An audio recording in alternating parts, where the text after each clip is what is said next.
28वां नक्षत्र जो है वो अभिजीत मुहूर्त का होता है। वो मुहूर्त जिसमें कोई भी कुछ भी कर सकता है। ये डेली किसी एक फिक्स टाइम पर दोपहर को आता है। जब भी किसी की लाइफ में बहुत बड़ा हेल्थ इशू होता है वो उसके चंद्रमा के 7th नक्षत्र की टाइम पे होता है। तो कभी भी ये मत सोचिए कि आपके नक्षत्र का लॉर्ड जो है वो आपके चार्ट में 8-12 से जुड़ा हुआ है तो वो आपको पैसा नहीं देगा बट जब भी आपके मून के नक्षत्र से 7th नक्षत्र में चंद्रमा गोचर करेगा और उस दिन आप कोई डील करने जा रहे हो, आपके लिए वो सबसे बड़ी घातक डील सिद्ध हो सकती है। तो आपका पार्टनर चाहे वो बिजनेस का हो चाहे वो फिर आपके घर का हो, अगर ये 3, 5, 7 वाला है तो आपके लिए।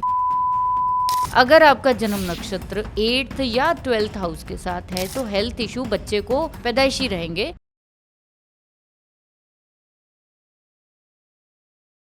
हेलो मैम, कैसे हैं आप? बहुत अच्छी हूँ, आप बताइए कैसे हो? बिल्कुल बढ़िया। एंड जिस टॉपिक पे आज हम बात करने वाले हैं वो तो और भी एक्साइटेड है एंड इवन मैं भी बहुत एक्साइटेड हूँ। एंड आई गेस हमारी ऑडियंस जो इनको इतना एस्ट्रोलॉजी के बारे में नहीं पता तो कहीं ना कहीं वो भी एक हद तक अपने आप को रिलेट कर पाएंगे। तो आज जिस बारे में हमने ऑफ कैमरा बात करी है तो वो आई गेस मैंने ऐसे टॉपिक के बारे में कहीं ज़्यादा सुना होगा या इन ऐसे टॉपिक के बारे में कहीं नॉलेज ज़्यादा पता है हमें कि चंद्रमा के नक्षत्र से हम अपने अगले 30 दिन कैसे जाने वाले हैं, क्या चैलेंजेस रहेंगे, क्या पॉजिटिव रहेगा, हम ये सब जान सकते हैं, राइट? हाँ, तो जैसे आपने कहा कि चंद्रमा के नक्षत्र से अगले 30 दिन क्या अगले आप पूरे साल की जो पूरी डिस्क्रिप्शन है वो बना सकते हो। अच्छा, हम लोग जैसे कहते हैं कि एस्ट्रोलॉजी सभी के बस की बात नहीं है। बहुत लोग हैं जो हमारे चैनल्स को देखते हैं जो कि बेसिक एस्ट्रोलॉजी जानते हैं, बहुत डीप प्रेडिक्शन नहीं जानते हैं। प्रेडिक्टिव लेवल पे जैसे हम लोग टाइमिंग ऑफ इवेंट्स जैसे हम लोग निकालते हैं वैसे नहीं निकाल पाते। तो एक छोटा सा फंडामेंटल आज जो कि बहुत ट्रेडिशनल है, बहुत टाइम से यूज़ होता आ रहा है, जो कि कहीं ना कहीं अगर मैं कहूँ बैकबोन है हमारी एस्ट्रोलॉजी की, तो अगर वो कोई समझे तो आप अपनी ज़िंदगी को जो डेली राशि चक्र देखते हो ना आप टीवी पर कि आज मेष राशि के साथ क्या होने वाला है, वृष राशि के साथ क्या होने वाला है, ये सब देखने की कभी ज़रूरत नहीं पड़ेगी। आप अपनी लाइफ को जो है अगले 30 दिन तक खुद डिज़ाइन कर सकते हो सिर्फ एक चंद्रमा के नक्षत्र से। अच्छा, तो ये कैसे पॉसिबल है? क्या कोई पर्टिकुलर एक मैजिक है या क्या इसके पीछे साइंस बिहाइंड है? साइंस ये है कि जब हम वैदिक एस्ट्रोलॉजी या पराशरी ज्योतिष सीखते हैं तो उसमें सबसे पहले सब प्रेडिक्टिव चीज़ें या फंडामेंटल सीखने के बाद एक रूल है कि दशा सिस्टम जो होता है वो शुरू होता है चंद्रमा के नक्षत्र से। अच्छा। यानी आप पर्टिकुलर जब पैदा हुए हो तो एक पर्टिकुलर नक्षत्र में पैदा हुए हो जी। तो सबसे पहले मैं बता दूं कि 27 नक्षत्र होते हैं, असल में 28 होते हैं। 28वां नक्षत्र जो है वो अभिजीत मुहूर्त का होता है। वो मुहूर्त जो कि जिसमें कोई भी कुछ भी कर सकता है, ये डेली किसी एक फिक्स टाइम पर दोपहर को आता है। अच्छा। 12 से 12:30 के बीच में, ठीक है। लेकिन थोड़ा सा ऊपर नीचे डेली हो सकता है। ये वो मुहूर्त होता है जिसमें कि आप जिंदगी का कोई भी काम करेंगे तो सफल होंगे। आप इसमें बिना किसी डाउट, बिना किसी को पूछे कुछ भी स्टार्ट कर सकते हो। आपको ABC कुछ नहीं आती मुहूर्त की, ठीक है। इसीलिए अभिजीत का मतलब होता है कि जिसको कोई हरा ना सके, वो ऐसा मुहूर्त। लेकिन उसके अलावा जो बाकी 27 नक्षत्र हैं, हम सभी किसी ना किसी इन्हीं 27 नक्षत्रों में से एक में पैदा हुए हैं जी। जैसे कोई भरणी नक्षत्र में पैदा हुआ, कोई अश्विनी में पैदा हुआ, तो ये पूरे की पूरी फॉर्मेशन है अश्विनी, भरणी, कृतिका, मृगशिरा, ठीक है। ये सब चीज़ें जो है हमारी आपको आराम से मिल जाएंगी, गूगल पे सब अवेलेबल है। कुछ इसमें बड़ी साइंस नहीं है, कहीं पे ढूंढना है आपको। तो 27 नक्षत्र की आप नाम निकालिए। उसके बाद एक सिंपल सा काम आपको करना है कि अपनी कुंडली किसी भी सॉफ्टवेयर पे आप बनाइए। और मुझे पता है हमारे चैनल पे जितने लोग हैं सबके पास अपनी कुंडलियां हैं, लेकिन आज के वीडियो के बाद वो सबसे ज़्यादा ध्यान देंगे सिर्फ चंद्रमा के नक्षत्र के ऊपर, क्योंकि इसी से आपको पता चलता है जीवन में जो उतार चढ़ाव आते हैं, जो आपके वेनिंग और वेक्सिंग, जो आपकी लाइफ का जो शेड्यूल है वो चंद्रमा ही डिसाइड करता है असल में। तो चंद्रमा आपका जिस नक्षत्र में होता है उसको आप मार्क कर लीजिए, वही आपका नंबर 1 माना जाएगा, ठीक है। आपकी ज़िंदगी की जो पहली सीढ़ी है वो वही है, आपकी ज़िंदगी में जो पहली स्टार्ट है वो वहीं से है, आपके जीवन का जो कर्ज है वो वहीं से शुरू होगा। आपका करियर, आपकी हेल्थ, आपके रिलेशन, आपका पैसा, आपका हर चीज़ इसी नक्षत्र से जुड़े हुए हैं। आज एक बहुत बड़ी मैं आप लोगों को सीक्रेट बताऊंगी जो मैंने ऑब्जर्व किया है, हो सकता है बाकी लोगों ने बहुत ऑब्जर्वेशन इस पे की हो। पुराने जो ट्रेडिशनल एस्ट्रोलॉजर हैं वही इस पे काम करते आए हैं, अभी तक नए लोगों को तो मैंने नहीं देखा है कि किसी ने भी इस पे काम किया हो। इसीलिए पिछले 5 साल से जितने भी मेरे क्लाइंट्स हैं उन सभी को सबसे पहले मैं यही साइकिल बना के इसी के अकॉर्डिंग उनको परमानेंट रेमेडीज जो है वो प्रोवाइड करती हूँ। ओके। तो इस तरीके से आप देखोगे कि सभी को अपना चंद्रमा का नक्षत्र खोज लेना है। 27 में से कोई ना कोई तो है। अब उसको आप नंबर 1 करके उसके बाद का जो नक्षत्र है उसको 2, उसके बाद का जो है फिर 30, इसी तरीके से आपको सारी अपनी 27 नक्षत्रास की अलाइनमेंट कर लेनी। तो सभी केतु के नक्षत्र में पैदा हुए हैं, लेकिन केतु के भी 3 नक्षत्र हैं, जुपिटर के भी 3 नक्षत्र हैं। ग्रह कितने हैं? 9 है, लेकिन नक्षत्र कितने हैं? 27 है जी। तो सबके 3-3 नक्षत्र हैं। ओके, ठीक है, 9 या 27। इसका मतलब चाहे आप जुपिटर का नक्षत्र लेकर पैदा हुए हो, लेकिन जुपिटर के भी 3 नक्षत्र हैं, उनमें से आपका कौन सा है? विशाखा है, पुनर्वसु है, कौन सा है? आपकी जो अलाइनमेंट है उसी नंबर से शुरू होगी। एक वो अलाइनमेंट है जो कि नैसर्गिक है, कालपुरुष के अकॉर्डिंग है, केतु, वीनस, सन, जैसे कि हम अश्विनी, भरणी, कृत्तिका, रोहिणी, मृगशिरा, ये सब हम एक लाइन लेते हैं। एक वो लाइन बनेगी जो आपके नक्षत्र से शुरू होगी। तो मेरे ख्याल से इसमें कोई कंफ्यूजन नहीं होनी चाहिए स्टूडेंट्स को कि हम लोग क्या इसमें बात कर रहे हैं। ठीक है, बस सिंपल सा काम करना है कि आपको नक्षत्र उठा के अपनी पूरी 27 की सीरीज जो है वो बना लेनी है। उसके बाद ही जो कहानी है आप आगे डायग्नोज कर पाओगे कि असल में आपकी ज़िंदगी में क्या होने वाला है। जी बिल्कुल। तो जैसे कि हम बात कर रहे थे कि हम अपनी लाइफ के आने वाले कितने इवेंट्स, कितने चैलेंजेस को हम प्रेडिक्ट कर सकते हैं, चाहे वो हेल्थ हो, चाहे रिलेशनशिप हो। तो अब हम अगर स्टार्ट करें हेल्थ से, क्या हमें पता चल सकता है कि किस टाइम पीरियड पे या कौन से हमें कितनी हेल्थ की चैलेंजेस लाइफ में अपने आने वाले हैं? बिल्कुल। तो जब हम नवतारा पद्धति की बात करते हैं जो कि चंद्रमा के नक्षत्र से शुरू होती, चंद्रमा के साथ ही ये नवतारा पद्धति जुड़ी हुई है जो हजारों सालों से यूटिलाइज होती आई है एस्ट्रोलॉजी में। अच्छा। अब ये जो नवतारा पद्धति है वो आपको बताती है कि आपके जन्म नक्षत्र से नेक्स्ट 9 नक्षत्र आपके जो है वो पहली एक रो क्रिएट करते हैं। यानी आपको जन्म के बाद जो है पहले बच्चा क्या करता है? पहले पैदा होता है, फिर उसके बाद फूड मिलता है, फिर उसके बाद पराक्रम सीखता है, वो चलना फिरना सीखता है ना। उसके बाद वो क्या करता है? पढ़ता है, फिर उसके बाद वो अपने लाइफ के चैलेंजेस को फेस करता है। देन वो अपनी चीज़ों को जो है वो सिद्ध करना जानता है, अपनी कैपेबिलिटी को जानता है, और फिर उसके बाद वो ज़िंदगी में क्या करता है?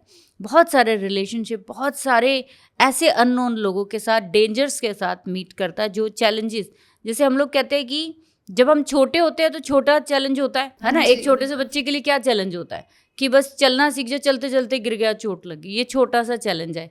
यही चैलेंज अगर टीनेजर के लिए कहा जाए तो वो थोड़ा बड़ा होगा, हो सकता है वो ऐसा रिस्क ले, बाइक चलाना, गाड़ी चलाना रिस्क ले और उसको बड़ा चैलेंज फेस करना पड़ जाए। जो उससे भी बड़े हमारी एज के जो 50+ हो जाएंगे उनके लिए वो डेंजर और ख़तरनाक हो जाएगा। तो अब जब आप अपने चंद्रमा के नक्षत्र को देखोगे तो उसमें आपको ये डेंजर कैसे मिलेंगे? जो आपके जन्म नक्षत्र से 3rd नक्षत्र है वो छोटे लेवल का चैलेंज देगा, छोटी मोटी चोट चपेट, छोटी मोटा रिस्क। ठीक है, आपको इतनी बड़ी उसमें रिस्क नहीं लगेगा। अब जो वहाँ से आपके चंद्रमा के नक्षत्र से 5th नक्षत्र होगा वो आपको थोड़ा बड़ा चैलेंज देगा, थोड़ी बड़ी प्रॉब्लम देगा। अच्छा। वो आपको थोड़ा और चोट पहुँचाएगा, थोड़ा और आपको जो है वो नुकसान पहुँचाएगा। ठीक है, इसके बाद जो आपके चंद्रमा के नक्षत्र से 7th नक्षत्र आया वो आपको बड़ा जो है वो डिजास्टर देगा आपकी लाइफ में। तो जब भी किसी की डेथ होती है, जब भी किसी की लाइफ में बहुत बड़ा हेल्थ इशू होता है, जब भी किसी को चोट चपेट लगती है बड़ी, उसका जीवन में कह दो कि 360 रोटेशन जो हो जाता है वो उसके चंद्रमा के 7th नक्षत्र की टाइम पे होता है। ओके। इसीलिए मैंने आपको बोला कि हमारा चंद्रमा 27 दिन में पूरे ज़ोडिएक को कवर करके फिर से अपने उसी साइन में आ जाते हैं। 27 से 28 दिन में ये पूरे 12 राशियों को कवर करता है। सबसे फास्ट मूविंग प्लैनेट है, जो कि 15 दिन घटता है और 15 दिन बढ़ता है। सभी को पता है कृष्ण पक्ष और शुक्ल पक्ष का। तो जैसे कुदरती अगर मैं बात करूं तो आज हम जब ये पॉडकास्ट या ये जो चीज़ें हम डिस्कस कर रहे हैं, इस समय चंद्रमा स्वाति नक्षत्र में है। स्वाति नक्षत्र राहु का होता है। तो लोग क्या कहते हैं कि मैं राहु के नक्षत्र में पैदा हुई हूँ, लेकिन राहु के कौन से नक्षत्र में पैदा हुए, कौन से नंबर के नक्षत्र में पैदा हुए, वहीं से आपकी चाल शुरू होगी ज़िंदगी की। वही आपको डिसाइड करवाएगा कि आपकी ज़िंदगी में छोटी चोट, उससे बड़ी चोट, फिर लास्ट में आपकी का कारण भी या आपकी लाइफ में बड़े लॉसेस का कारण भी कौन सा जो नक्षत्र है वो बनेगा, ये आपका बताएगा। ठीक है, तो हम लोग क्या कहेंगे, जैसे मान लीजिए आज कोई बच्चा पैदा हुआ, वो स्वाति नक्षत्र में पैदा हो गया। स्वाति के बाद उसकी जो जीवन की चर्या शुरू होगी, उसकी जो जीवन की फॉर्मेशन स्वाति से शुरू होगी। स्वाति के बाद नेक्स्ट जो प्लैनेट्स हैं, नेक्स्ट जो नक्षत्र है, उनको हम जब 27 में लेकर आएंगे तो उसको पता चलेगा कि उसका जो तीसरा, उसका जो पांचवा, जो उसका 7वां नक्षत्र है, वो इस बच्चे के लिए घातक साबित हो सकते हैं। लेकिन कहानी इससे भी और भी परे है, जो मैं आगे अभी आपको बताऊंगी, क्योंकि बहुत सारे ऐसे इंटेलिजेंट लोग हैं जो हमारे वीडियोस देखते हैं, मुझे पता है बहुत ही ज़्यादा डीप एस्ट्रोलॉजी से जुड़े हुए हैं। उनका कहना है कि सिर्फ 3, 5, 7 से देखने से कुछ नहीं होता। ये बात बिल्कुल सही है, 3, 5, 7 देखने से कुछ नहीं होता, लेकिन बहुत कुछ हो सकता है अगर आप इतना भी पकड़ लो। जो लोग बिल्कुल भी कुछ नहीं जानते हैं, वो लोग अगर इन नक्षत्रों का, इन प्लैनेट्स को संभाल लें तो अपनी ज़िंदगी में बड़े लॉसेस, बड़े कोई भी डिजास्टर को रोक सकते हैं। तो आपके जीवन में ये प्लैनेट, जो भी लॉर्ड प्लैनेट को यहाँ पे हमने कुछ नहीं लेना, हमने सिर्फ नक्षत्र को ही नोटिस करना है। और जब जब चंद्रमा इस बच्चे के, जैसे कि आज जब, अच्छा आप बताइए मुझे, जब कोई बच्चा पैदा होता है तो उसको पैदा होते ही क्या मिलता है? मिलता है 2-4 घंटे तो वो भूखा ही रहता है, माँ के दूध पे ही पलेगा। अब माँ का दूध कब आएगा ये डिपेंड करता है ना। तो वो उस दिन का जो उसका स्ट्रगल है बच्चे का, कितना कठिन है ना। पहले वो 9 महीने बहुत प्रेशर के साथ, बहुत सर्जरी या किसी भी मुसीबत के साथ पैदा होगा, जन्म लेगा, है ना। किस किस तरह के क्राइटेरिया उस समय उस रूम में होते हैं, उस ऑपरेशन थिएटर में, वो सिर्फ माँ, डॉक्टर और बच्चा ही जानता है ना। वो दिन बड़ा क्रिटिकल होता है आपके लिए, बहुत क्रिटिकल होता है, माँ के लिए भी, बच्चे के लिए भी, आपके लिए भी। आपके जन्म का नक्षत्र जो है बहुत क्रिटिकल होता है। जिस दिन भी वो आएगा ना, जो भी बच्चे स्वाति में पैदा हो रहे हैं, मान लो आज, जिस दिन स्वाति में मुड़ के ये चंद्रमा आएगा ना, उस दिन वो बच्चा सेम वैसे ही क्राइटेरिया से निकलेगा। अच्छा, सेम उसकी मदर, और उसके लिए वो दिन बड़ा जो है वो जिसको कहते हैं मुसीबत भरा निकलेगा। हो सकता है उसको खाने को ना मिले, लेट मिले, हो सकता है कि मिले ही ना, ऐसा भी होता है। कई मदर्स का मैंने देखा 2 दिन बाद दूध जो है वो बच्चे को दे पाते हैं, कई बार 24 घंटे के बाद दे पाते हैं, है ना। कुछ ऐसे माँ को होश नहीं आई, तो ये बच्चे का क्या है, ये प्रारब्ध बता रहा है कि आप जिस नक्षत्र में पैदा होने जा रहे हो, वो दिन आपके लिए बहुत ट्रांसफॉर्मेशन का होता है। आप किसी दुनिया से सीधा किसी और दुनिया में पहुंच गए। इसीलिए मैं बोलती हूँ कि अपने चंद्रमा के नक्षत्र को पहचानिए, उसकी खोज करिए, उसके अंदर घुस जाइए, उसको बसा लीजिए अपने अंदर, उसकी एक एक चीज़ को समझिए। वो आपके बारे में, आपकी माँ के बारे में A to Z डिस्क्रिप्शन देता है। ओके। अब जब भी वो आएगा तो आपको प्रॉब्लम देगा। अब नेक्स्ट क्या होता है, अब इसके बाद सेकंड जो नक्षत्र होता है वो क्या देता है, वो आपको फूड देता है, वेल्थ देता है, वो आपको जीवन में जीने के लिए संपदा देता है। तो जब जब आपका चंद्रमा आपके जन्म नक्षत्र से दूसरे नक्षत्र में गोचर करेगा तो आपको क्या देगा, वो पैसा देगा। उस दिन आपके अकाउंट जो है वो बैलेंस आएगा। अच्छा। उस दिन आपके पास पेमेंट्स आएंगे। यहाँ पे आर्ग्यूमेंट की बात सिर्फ इतनी सी होगी कि बहुत सारे लोग कहेंगे कि अब ये जो आप बोल रहे हो कि इस दिन सेकंड वाले प्लैनेट से जो है आपको पैसा आएगा, तो अगर वो प्लैनेट कहीं आपके चार्ट में 8 या 12th हाउस से अगर मिलता हुआ तो क्या पैसा आएगा? आएगा, प्रॉब्लम्स के साथ आएगा। ठीक है, बस इतना सा ही फर्क है, आएगा बट प्रॉब्लम्स के साथ आएगा। लेकिन ऐसा नहीं है, हम ज्योतिष जो करते हैं, हम जो ऑकल्ट के साथ या रेकी या जितने भी ऑकल्ट साइंसेस के साथ लोग जुड़े हुए हैं, स्पिरिचुअलिटी के साथ जुड़े, उनके लिए पैसा कहाँ से आता है? यहीं से आता है। तो हमारे लिए 8वां घर भी बुरा नहीं हुआ ना, हमारे लिए तो यही सबसे बड़ा ट्रांसफॉर्मेशन की चीज़ है।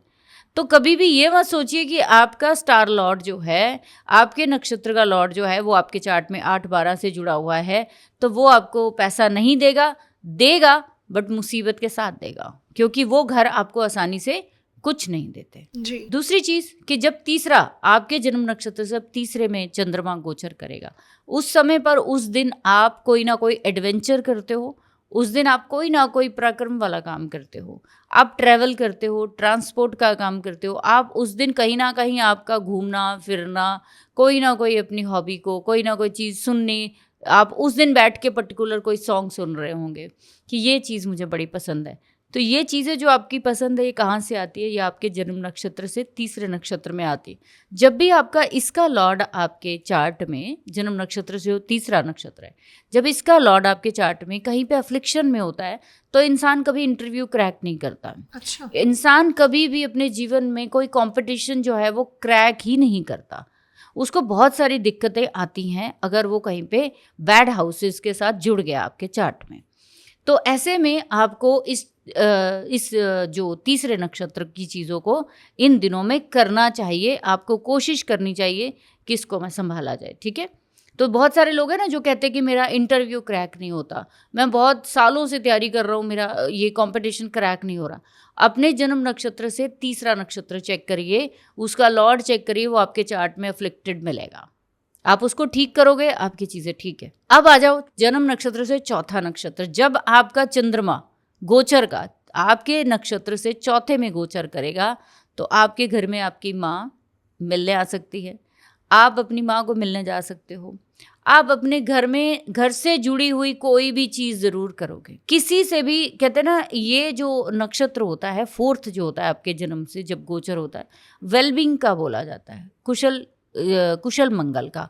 तो इस दिन कोई भी आप कुशल मंगल का कार्य कर सकते हो। आप कोई भी देखोगे आपके घर में कोई पूजा हो रही है, सत्यनारायण की कोई पाठ हो रहा है, कुछ भी हो रहा है, आप ज़्यादातर जो डिसाइड करोगे ना बाय डिफ़ॉल्ट ही आप इसी दिन करोगे। अब ये आपका जो पूजा, ये पाठ, जो भी आप वेलबींग के लिए अपने घर में कर रहे हो, ये कितना अच्छा जाएगा डिपेंड करेगा ये फोर्थ का लॉर्ड कहाँ पे बैठा हुआ है जी। आगे आ जाओ, चंद्रमा के 5वें नक्षत्र में जब आपका चंद्रमा गोचर करेगा, ट्रांजिट का मून जब आपके नक्षत्र से 5वें नक्षत्र से गोचर करेगा, तो क्या होगा, उस समय आपके साथ कुछ ऐसे हर्डल्स जो आपने सोचे भी नहीं होंगे, जो आपके बच्चों के साथ जुड़े हुए हो सकते हैं, आपके कर्मों के साथ जुड़े हुए हो सकते हैं, या आपकी ज़िंदगी की ऐसी मुसीबतें जो आपने नहीं सोची वो अचानक से आपके ऊपर आ गिरती हैं, आपका पैसा फंस जाता है। आप इस नक्षत्र में जब भी कोई काम करने जाएंगे तो आपका पैसा फंसेगा, आपकी ज़िंदगी में वो मुसीबत का कारण बनेगा। तो आप इस दिन कोई कंपटीशन करने जा रहे हो, आप इस दिन कोई ज़रूरी पेमेंट देने जा रहे हो, आप इस दिन कोई शॉपिंग बड़ी महंगी करने जा रहे हो, वो आपके लिए यूटिलाइज करने के लायक नहीं होगी, आप उसमें फंस जाओगे। जैसे कहते हैं ना कि मैं तो गया था अपने फ्रेंड के साथ, तो उस दिन पता लगा कि आपके जन्म से 5वां तारा चल रहा था, 5वां नक्षत्र चल रहा था गोचर में, और आपने अपने फ्रेंड के साथ क्या किया, गवाही दे दी कि चलो भाई मैं साइन कर देता हूँ, क्या दिक्कत है, क्या विटनेस की तो जरूरत है। पता लगा दोस्त ने आपको ही फंसा दिया। ये कब हुआ? तो यहाँ पे जितने लोग देख रहे हैं ना, वो सभी देखें अपने चार्ट में आपके इन तारों में आपके साथ मुसीबत आई है कि नहीं आई है। अब आ जाइए जन्म नक्षत्र से छठा नक्षत्र जो होता है, ये नक्षत्र जो है वो आपको बताता है कि आपको इस समय पर लर्निंग और सिद्धियाँ जितनी भी हमें मिलती है, जितना भी किसी चीज़ को हम परफेक्ट करना चाहते हैं, नई चीज़ों को लाकर अपनी ज़िंदगी में स्थिर करना चाहते हैं, तो ये नक्षत्र आपका करेगा। तो परफेक्शन का है, ये परफेक्शन का है। और आपकी ज़िंदगी में जो मंत्र चैंटिंग बहुत करते हैं, जो एस्ट्रोलॉजी नहीं कर पाते हैं, जो इसमें महारत हासिल करना चाहते हैं, तो वो क्या कर सकते हैं, या किसी भी फील्ड में, एक छोटा सा बच्चा भी है, वो नहीं पढ़ता है, उसको जल्दी चीज़ें समझ नहीं आती, उसके जन्म नक्षत्र से जिस दिन छठा नक्षत्र होगा उस दिन उसकी चीज़ों को बिठा के उसको पढ़ाइए, उस दिन वो जल्दी पढ़ेगा, उस दिन वो चीज़ें जल्दी लर्न करेगा। तो ये लर्निंग का नक्षत्र हो गया। अब सबसे घातक नक्षत्र जब भी आपके जन्म नक्षत्र से आपके गोचर का चंद्रमा 7वें से जाएगा, 7वें नक्षत्र से निकलेगा, वो आपका बोलते हैं वध तारा है, उसको हम बोलते हैं वध नक्षत्र है, वेद नक्षत्र है, इसको कई नामों से जानते हैं। उसका मतलब क्या है, हर तरह के हर्डल्स, घर से पेमेंट लेकर गए कि आज तो डील कर ही देनी है चाहे कुछ भी हो गया, बंदा ही नहीं आया सामने, उसके घर में ही डेथ हो गई, उसके घर में ही कुछ अनकॉमन चीज़ हो गई, सब कुछ फिक्स हो गया बट आपका काम नहीं। आप इस नक्षत्र में अपने सामने एक वॉल खड़ी देखोगे। जब भी आपके मून के नक्षत्र से ये 7th नक्षत्र में चंद्रमा गोचर करेगा और उस दिन आप कोई डील करने जा रहे हो, आपके लिए वो सबसे बड़ी घातक डील सिद्ध हो सकती है। इसलिए आपको ये चीज़ बहुत ध्यान से देखनी पड़ेगी कि भाई मैं जो चीज़ करने जा रहा हूँ, ये जो डिस्कशन मेरा रखने का छोटा सा मकसद ये है कि बहुत सारे लोग जब मुझे बोलते हैं कि हम कंसल्टेशन नहीं ले सकते, हम जो है ज्योतिष में कुछ आगे नहीं कर पा रहे, ठीक है, क्लाइंट को हेल्प नहीं कर पा रहे, कोई रेमेडी नहीं दे पा रहे। आप किसी के जीवन में अगर उसका नवतारा सेट कर दोगे ना, तो उसको अगले 30 दिन में ही उसका रिजल्ट पता चल जाएगा। वो बंदा आपके सिवा कहीं नहीं जाएगा। आपको सिर्फ ये देखना पड़ेगा कि मैं या पहले अपने ऊपर आप अप्लाई करिए कि मेरे पास पेमेंट किस दिन आती है। जब मेरा चंद्रमा दूसरे 20वें नक्षत्र में जाएगा, पेमेंट तो आनी है। 2, 11 और 20वें नक्षत्र में जाएंगे आपके जन्म नक्षत्र से, पेमेंट तो आएगी। आप ये देख लीजिए, अगर आपकी आ रही है महीने में ये 3 नक्षत्र, अगर एक प्लैनेट के हम 3 नक्षत्र बोल रहे हैं, इट मीन्स कि आपका जो पैसे वाला प्लैनेट है वो 3 बार आएगा।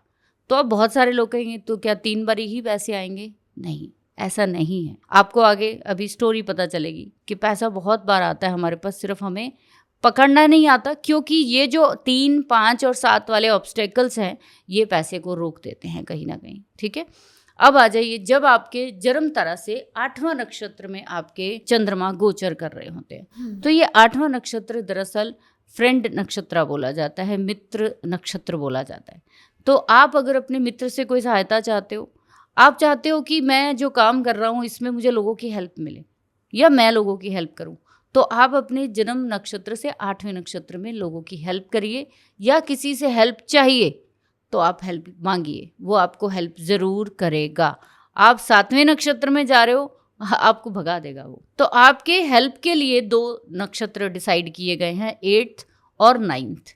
तो आप अगर अपने मित्रों को देखना चाहते हो वो किस अल्फ़ाबेट के हैं, तो आप देखिए आपके जन्म नक्षत्र से जो 9वां नक्षत्र है, उस नाम के अक्षर के लोग आपके आसपास आपकी बैकबोन बन के खड़े होंगे। अच्छा। और जिनके भी लोग अगर आपकी लाइफ में ऐसे लोग हैं तो उनको कभी जाने मत दीजिए। तो ये बाय डिफ़ॉल्ट मिले हैं, आप उसकी कदर कर रहे हो नहीं कर रहे हो, लेकिन असल में वो आपकी हेल्प के लिए ही पर्सन आपके साथ जुड़ा है, चाहे वो पति के रूप में हो, आपकी बहन, जो भी आपके रिलेटिव, फ्रेंड, कोई भी हो, तो वो अक्षर आपको मिलेंगे। यहाँ पे सोचने वाली बात यह है, जब किसी बच्चे का नाम रखना होता है तो हम कहते हैं कि राशि से रखो, ठीक है, जन्म नक्षत्र में जो अक्षर आए हैं उससे रख दो। तो फिर कभी किसी ने इस चीज़ पे ध्यान नहीं दिया कि जो भी आपका 7वां नक्षत्र, जिसको हम वध नक्षत्र बोलते हैं, वेद नक्षत्र बोलते हैं, जो घातक होता है हमारे लिए, उस नक्षत्र के अक्षरों पे भी ज़रा नज़र डालिए। क्या वो अल्फ़ाबेट वाले लोग कहीं आपकी ज़िंदगी में कहीं कोई बहुत बड़ी त्रासदी तो नहीं ला रहे? आप बच सकते हो उनसे, बहुत इजी हैं, ठीक है। तो इसी तरीके से हम जब अपनी लाइफ साइकिल को तय करते हैं तो हम अपने मून के नक्षत्र से कर सकते हो। तो मैम आपने लाइफ के इतने हर्डल्स के बारे में बता दिया, इतनी अपॉर्चुनिटीज़ के बारे में बता दिया। अब एक जो ऑलमोस्ट सबको जानना होता है कि उनकी शादी कब होगी, और काफ़ी चैलेंजेस भी आते हैं शादी में, छोटे मोटे मनमुटाव कह लीजिए, या कैसी चलेगी, क्या चैलेंजेस रहेंगे उनकी शादी में? नवतारा पद्धति से या आप अपने नक्षत्र के से, जब भी आपके पार्टनर का, चाहे वो बिजनेस पार्टनर हो चाहे लाइफ पार्टनर हो, बिजनेस पार्टनर में और लाइफ पार्टनर में इतना ही फ़र्क होता है कि बिजनेस पार्टनर आपके घर में नहीं रहता, वो बाहर रहता है, ठीक है, वो आपके साथ नहीं रह रहा। लेकिन बहुत सारे लोग हैं जो वाइफ के साथ ही हस्बैंड के साथ भी पार्टनरशिप करते हो, तो इसीलिए इसको पार्टनरशिप का कि इतना क्लोज कनेक्शन रहेगा कि 10, 12, 15 घंटे जो है ये लोग इकट्ठे रहते हैं। एग्जैक्ट। सिंपल सी बात है कि जब भी मैचिंग की जाती है 2 कुंडलियों की, तो वो इसी आधार पर करी जाती है, दोनों के नक्षत्र कहीं पे एक दूसरे से एंटी ना बैठ जाए, ठीक है। जैसे कि अगर किसी का स्वाति नक्षत्र है तो स्वाति से जो 7वां नक्षत्र आएगा, अगर उस नक्षत्र का आपका पार्टनर आया तो आपके लिए वो मुसीबत ही लेकर आएगा। तो हमने 3 नक्षत्रों को जांचा है, 3, 5 और 7। जैसे मैंने बोला 3 वाला कम डेंजर, 5 वाला बड़ा डेंजर और 7 वाला तो खत्म ही कर देगा, खत्म ही कर देगा, है ना। तो आपका पार्टनर चाहे वो बिजनेस का हो, चाहे वो फिर आपके घर का हो, तो अगर ये 3, 5, 7 वाला है तो आपके लिए प्रॉब्लम क्रिएट करेगा ही करेगा। आपकी उसके साथ प्रॉब्लम रहनी ही है। जितने भी पार्टनर्स जो हैं, हस्बैंड वाइफ है, अगर उनके नक्षत्र आपस में मित्र तारा से कनेक्टेड हैं, जैसे किसी का नक्षत्र जो है, मान लीजिए कि किसी का राहु का है और वो इंसान का जो पार्टनर है वो मंगल के नक्षत्र का है, तो ये 1 और 9 का कनेक्शन हो रहा है, अति मित्र। तो आपका पार्टनर कैसा होगा? फ्रेंडली नेचर का होगा, बेस्ट फ्रेंड का होगा। तो आपके लिए अगर कोई ऐसी प्रॉब्लम दिख रही है, इसीलिए जब मैच मेकिंग की जाती थी तो हम सबसे पहले नक्षत्र को देखा जाता था कि कहीं 2 जनों के नक्षत्र कहीं वेद पे तो नहीं आ रहे, कहीं पता लगे शादी के बाद एक दूसरे का सिर फाड़ते हुए दिख रहे हैं एक दूसरे का। तो वो होता भी था, ये बहुत लॉजिकल था, बिकॉज कि इसके पीछे बहुत बड़ी साइंस काम करती है जो चंद्रमा से जुड़ी हुई है। चंद्रमा क्या होता है ना, मानसिक तनाव, मानसिक शांति, मानसिक अवसाद, मानसिक सब चीज़ों को दिखाता है। तो जब चंद्रमा डिस्टर्ब होगा, जब आपका अपने पार्टनर के साथ ही 36 का आंकड़ा जिसको हम बोलते हैं अगर होगा, तो मुझे नहीं लगता कि वो कभी आप जिंदगी में सुख जो उससे पाना चाहते हो कभी मिलेगा। तो ये बहुत बड़ी चीज़ देखनी चाहिए। और अगर ऐसा हो ही गया है तो उसकी शांति करवा सकते हैं, ऐसा कुछ नहीं है। बहुत सारे लोग हैं जो हो गया होगा तो जाने अनजाने तो क्या कर सकते हैं, बट मैंने देखा कुदरती अगर आपका प्रारब्ध अच्छा है तो आपको पार्टनर भी जो है वो वैसा ही मिलता है। ओके तो मैम हमने रिलेशनशिप के बारे में जान लिया, हेल्थ के बारे में जान लिया, अब मैं जानना चाहती हूँ कि जॉब या बिजनेस के लिए हमारा कौन सा नक्षत्र सबसे बेस्ट है? जब भी चंद्रमा आपके नक्षत्र से दूसरे, 11वें या फिर 20वें नक्षत्र से गोचर करेगा महीने में, उस समय पर आप अपने जो भी फाइनेंशियल डिसीजन है वो लीजिए। या फिर आपके जब भी चंद्रमा के नक्षत्र से आपका गोचर का नक्षत्र 8वें नक्षत्र से निकले, 9वें से निकले, उस समय आप कोई भी अपने पैसे से जुड़ा हुआ, बिजनेस से जुड़ा हुआ कोई भी नई फर्म खोलना चाहते हो, कोई भी आप ऑफिस खोलना चाहते हो, एंट्री करना चाहते हो, कुछ नहीं बताना आपको अपनी ज्योतिष के बारे में, नहीं पंडित जी अवेलेबल है, नहीं कुछ करना चाहते हो, तो आप सिर्फ इतना इंतजार कर लो कि किस दिन मेरे जन्म नक्षत्र से 9वां नक्षत्र आ रहा है, मैं उस दिन अपने घर में री एंटर करूँगी। मैं उस दिन अपने लिए कुछ जो है वो सेविंग स्टार्ट करूँगी, मैं उस दिन अपने लिए कोई बड़ा डिसीजन लूँगी।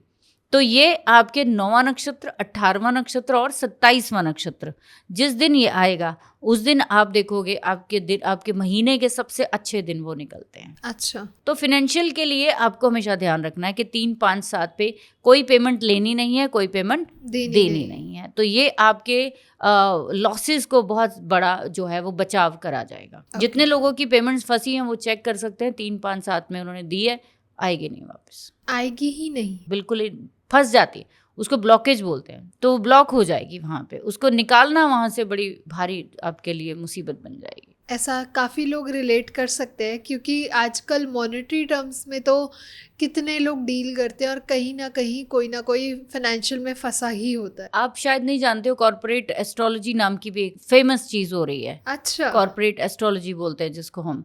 कॉर्पोरेट एस्ट्रोलॉजी में क्या कर रहे हैं लोग कि जो भी बड़े पद पर जो पर्सन रखा जाता है उसका नक्षत्र देखा जाता है। अब एक बंदा जो पूरा हैंडल कर रहा है फाइनेंशियल कंडीशंस को, ठीक है, अगर वो बंदा खुद ही कुछ ऐसे स्टार या फिर वो खुद ही कुछ ऐसी चीजों में उलझा हुआ है, मान लो, तो वो किसी फाइनेंशियल ड्रेन हो रहा हो, यस, तो वो खुद ही फाइनेंशियल अगर ड्रेनेज में है या खुद ही कहीं बहुत बड़ी मुसीबत में है, चाहे वो लिटिगेशन में हो चाहे किसी तरीके से, तो वहाँ पे वो भी वो पूरा 100% एफर्ट नहीं दे पाएगा। Exactly. तो इसीलिए जब भी आजकल हमारे पास जब अब कोई चीज़ को लोग हायर करने लगे, एस्ट्रोलॉजी को, वास्तु को कॉर्पोरेट में बहुत बड़ा लेवल पे ऐड किया जा रहा है अब। Exactly. ताकि किसी भी कंपनी को, किसी भी सीईओ को, किसी भी बोर्ड ऑफ डायरेक्टर को अगर कोई प्रॉब्लम आने भी वाली है या किसी के थ्रू कोई डील भी होने वाली है तो वो उसको बचाया जा सके। ओके, तो ये तो बहुत इंटरेस्टिंग टॉपिक है, इसमें हम ज़रूर बात करेंगे। जी बिल्कुल, आने वाले समय में हम कॉर्पोरेट एस्ट्रोलॉजी पे ज़रूर बात करेंगे क्योंकि कॉर्पोरेट एस्ट्रोलॉजी में वास्तु और एस्ट्रोलॉजी बहुत अच्छा रोल प्ले करते हैं। तो चले वापस चलते हैं अपने टॉपिक पे। तो मैम, जैसा कि हमने बहुत डीप चले गए, लेकिन हमारी ऑडियंस के लिए क्विक रिकैप कर सकते हैं हम कि हमारे नक्षत्र जो 27 नक्षत्र हैं वो हमारे 30 दिनों को कैसे डिफाइन करेंगे। बिल्कुल, क्योंकि आपको पता है कि चंद्रमा 27 दिन में पूरा साइकिल 27 से 28 दिन में कवर कर लेता है जी। तो सिंपल सा काम करना आपको, आज से ही जितने लोग इस पॉडकास्ट को देख रहे हैं नोट कर लीजिए कि आज कौन सा नक्षत्र है। तो आज जो भी नक्षत्र है वो आपके जन्म नक्षत्र से कौन से नंबर का है, बस इतना सा ही काम करना है। जी। ठीक है, आप एक कॉपी पर सिंपल सा एक काम लिखिए, अपना जन्म नक्षत्र, उसके बाद आप उसकी पूरी 27 नक्षत्रों की अपनी आपके पास लिस्ट आ जाएगी बन के। तो जैसे मैंने स्टार्टिंग में बोला कहाँ से शुरू होगा, बेशक यूनिवर्सल तौर पे हम केतु से शुरू करते हैं, पर आपका केतु का नक्षत्र या कोई भी नक्षत्र अनदर हो सकता है ना, वहाँ से शुरू करिए और 27 को सीरीज वाइज लिख लीजिए। अब आपने डेली देखना है कि जिस दिन आपका सेकंड नक्षत्र है उस दिन क्या हुआ, ये सिर्फ आपने अगले 27 दिन मॉनिटर करना है। आपको सारी कहानी जिंदगी की समझ में आ जाएगी कि मेरे साथ ये हो क्यों रहा है या मेरे साथ ये प्रॉब्लम हो क्यों रही है और कब मेरे को क्या नहीं करना है। ओके। ठीक है, ये जो नवतारा का जो पूरा पैटर्न है ये बहुत बहुत डीप है, इसमें बहुत सारी और चीज़ें उलझती हैं। जैसे कि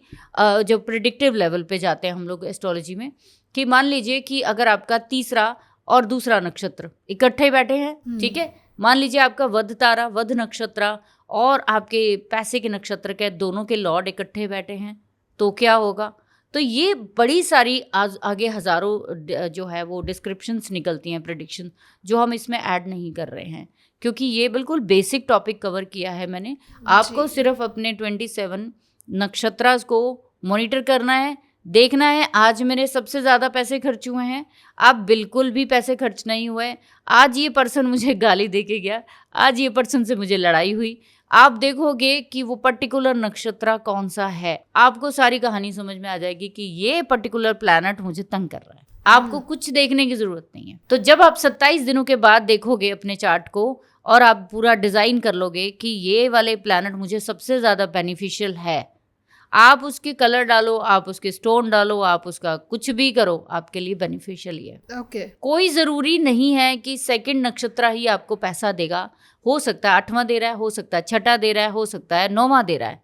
तो ये आपको मॉनिटर करके ही पता चलेगा कि कुंडली में काम कैसे कर रहे हैं, ये किसके थ्रू कर रहे हैं, प्लैनेट के थ्रू ही काम कर रहे हैं ना।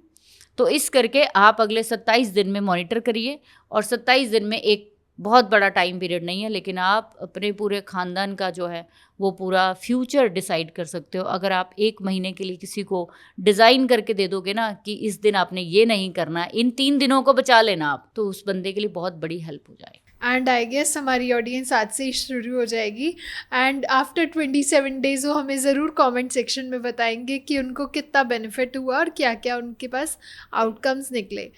एंड जाते जाते मैम क्विक रेमेडीज़ अगर आप हमें दे पाएँ जो हम अपनी जॉब अपॉर्चुनिटीज़ या कोई ऐसी हर्डल्स आ रही हैं उनको हम कम कर सकें। तो सबसे बड़ी जो रेमेडी सब चाहते हैं वो पैसे के लिए चाहते हैं। बिल्कुल सही। माया का खेल है, सब जगह पे सबको चाहिए और इसके बिना गुजारा भी नहीं है। बिल्कुल सही। जब भी आपका जो दूसरा 11वां या 20वां नक्षत्र जो आपके फाइनेंस, संपदा, संपत्ति से जुड़ा है, अगर वो कहीं पे आपके तीसरे, 5वें या 7वें नक्षत्र के लॉर्ड के साथ बैठा है, तो पैसे में प्रॉब्लम आएगी।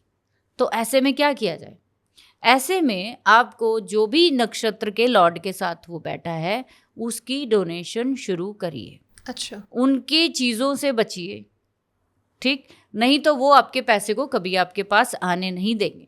आपके पास हम लोगों को भगवान ने इतना आशीर्वाद दिया है कि सभी को पैसा कमाने का, संपत्ति जोड़ने का, संपत्ति बनाने का आशीर्वाद दिया है, लेकिन कर्मों के अकॉर्डिंग ये आपका नक्षत्र जो उसका लॉर्ड है अगर कहीं पे 3, 5, 7 के नक्षत्रों के साथ जुड़ता है तो वो कहीं आपका प्रारब्ध खराब है।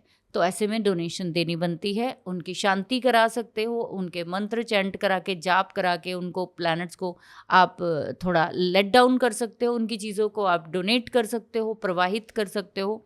आप कुछ भी कर सकते हो। ओके। ठीक है। ऐसे ही अगर किसी को हेल्थ में बहुत ज़्यादा दिक्कत आ रही है तो हेल्थ के लिए सबसे ज़रूरी आपका जन्म नक्षत्र ही है। अगर आपका जन्म नक्षत्र 8th या 12th हाउस के साथ है, 6th के साथ बैठा हुआ है या 6th के लॉर्ड्स के साथ भी बैठा है तो हेल्थ इशू बच्चे को पैदाइशी रहेंगे। तो ऐसे में उसको अपने जन्म नक्षत्र की चैंटिंग शुरू करनी चाहिए। मैक्सिमम जिस दिन वो चैंटिंग उसकी लैक्स कवर कर जाएंगी तो उसके पास्ट के कहते हैं कि सारे कर्मास कटने शुरू होते हैं। ओके। 10,000 20,000 से कुछ नहीं होता। जो भी आपका बीज मंत्र है जन्म, जैसे कि स्वाति नक्षत्र का ओम वायवे नमः है, ऐसे ही सबके बीज मंत्र हैं। आप उनको करना शुरू करिए। आप उनको करना शुरू करेंगे, आपकी हेल्थ इंप्रूव होगी। और साथ साथ जो भी आपके जन्म नक्षत्र के साथ जिस भी भाव के प्लैनेट्स बैठे हैं जो आपको तकलीफ दे रहे हैं, उनकी आप डोनेशन ज़रूर करिए।